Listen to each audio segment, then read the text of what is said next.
ప్రభువైన యేసుక్రీస్తు పేరిట మీ అందరికీ మా హృదయపూర్వక వందనాలు తెలియజేసుకుంటున్నాను. జీసస్ న్యూ క్రియేషన్ మినిస్ట్రీస్ ద్వారా ఏ రీతిగా ప్రతిరోజు అనుదిన ఆహారమును మీతో పంచుకోవడానికి దేవుడిస్తున్నటువంటి కృపను బట్టి దేవునికి ఎనలేని కృతజ్ఞతలు. ఈ యొక్క వర్తమానములు ప్రతిరోజు మీకు పంపించబడతా ఉన్నాయి. ప్రతిరోజు దేవుని యొక్క వాక్యం వినాలని మీరు మమ్మల్ని సంప్రదించినట్లయితే తప్పకుండా ప్రతిరోజు ఈ వర్తమానములు మీ మొబైల్లోకి పంపించబడతాయి. ఈ యొక్క వర్తమానములు అనేక మంది షేర్ చేస్తూ ఉన్నారు. ఆ బిడ్డలను బట్టి దేవుని మేము ఎంతో స్తుతిస్తూ ఉన్నాం. దేవుడు మిమ్మల్ని మీ కుటుంబాలను దీవించునుగాక. ఆమేన్. వాక్య ధ్యానంలోనికి మనం వెళ్దాము. నిర్గమకాండము 17వ అధ్యాయము 4వ వచనం. అప్పుడు మోషే యెహోవాకు మొర్రపెట్టుచు, ఈ ప్రజలను నేనేమి చేయుదును అని మోషే గారు ప్రార్థిస్తున్నటువంటి సందర్భం. ఇశ్రాయేలీలను దేవుడు 430 సంవత్సరాలు ఐగుప్తు దాస్యముల నుండి మోషే నాయకత్వంలో విడిపించి వాగ్దాన దేశమునకు వారిని నడిపిస్తున్నాడు. వారు మనుషులు మాత్రం ఐగుప్తును విడిచి వచ్చారు, కానీ మనసంతా ఐగుప్తులోనే ఉంది. పగలు మేఘస్తంభము, రాత్రి అగ్నిస్తంభమునిచ్చి నడిపిస్తూ ఆకాశం నుండి మన్నాను పూరేళ్లను కురిపించి పోషిస్తూ వాగ్దాన భూమికి నడిపిస్తున్నాడు దేవుడు. ఇంత చేసినటువంటి దేవుడు ఎడారిలో వారికి నీళ్ళు ఇవ్వలేడా? తప్పకుండా ఆయన ఇవ్వగలరు.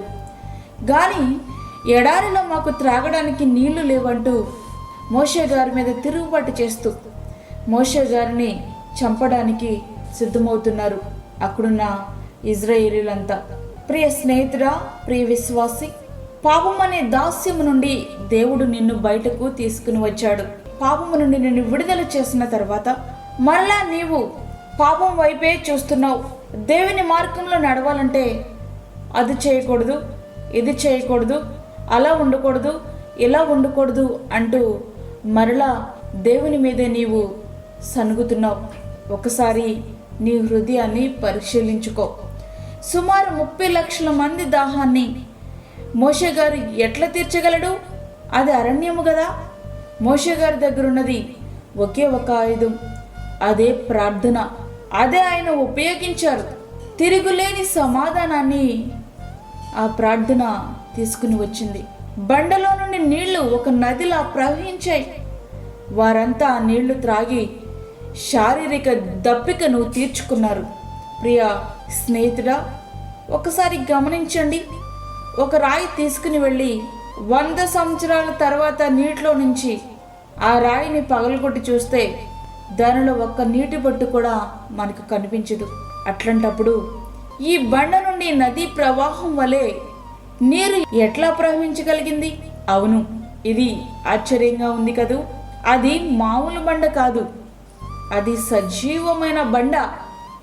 ఆ బండ క్రీస్తే. 1 కొరింథీ 10వ అధ్యాయము 4వ వచనం.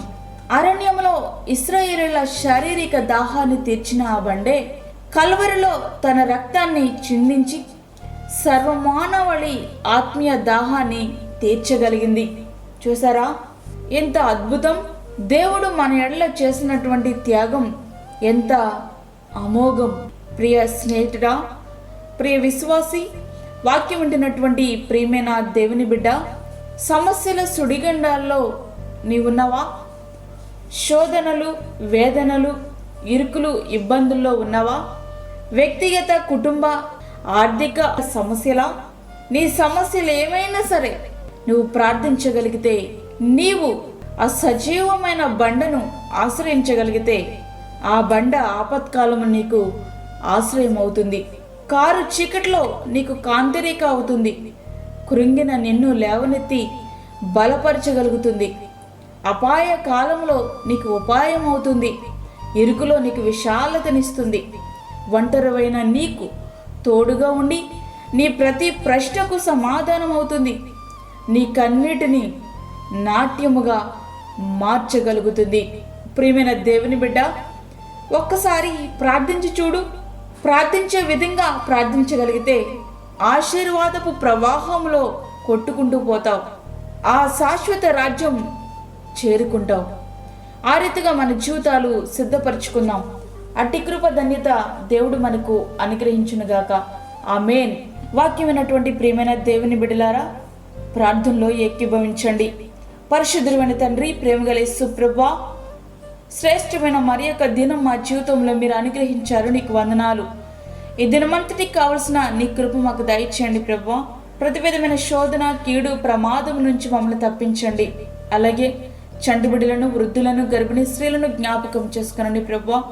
ఎవరు ఏ సమస్యలో ఉన్నారో నీ పాదాలు పట్టుకోవడానికి, సజీవమైన బండ అయిన నిన్ను వెతకడానికి, నిన్ను ఆశ్రయించడానికి వారికి సహాయం ఇచ్చేయండి.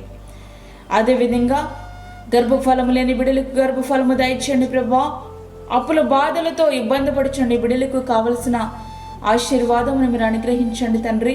దూరదేశంలో ఉండి వాక్యం ఉంటున్న నీ బిడ్డలకు కావలసిన ఓదార్పును, కావలసిన నికృపను దయచేయండి. ఈ దినమంతటికి కావలసిన నికృపను మాకు అనుగ్రహించండి.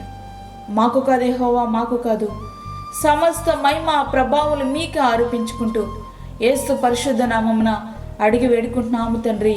ఆమేన్. ఈ యొక్క వర్తమానములు అనేక మంది ఆత్మీయంగా బలపరచబడలాగన మీ స్నేహితులకు, మీ బంధువులకు షేర్ చేయండి. దేవుని పనిలో మీరు కూడా పాలిభాగస్తులు కండి. అదేవిధంగా మీ ప్రార్థన అవసరతలు మాకు తెలియచేయండి. మా ఫోన్ నెంబర్ 9177775559. దేవుడి మిమ్మును, మీ కుటుంబమును దీవించునుగాక. ఆమేన్. దేవుని సేవలో మీ సహోదరి అన్నామణి సాల్మన్.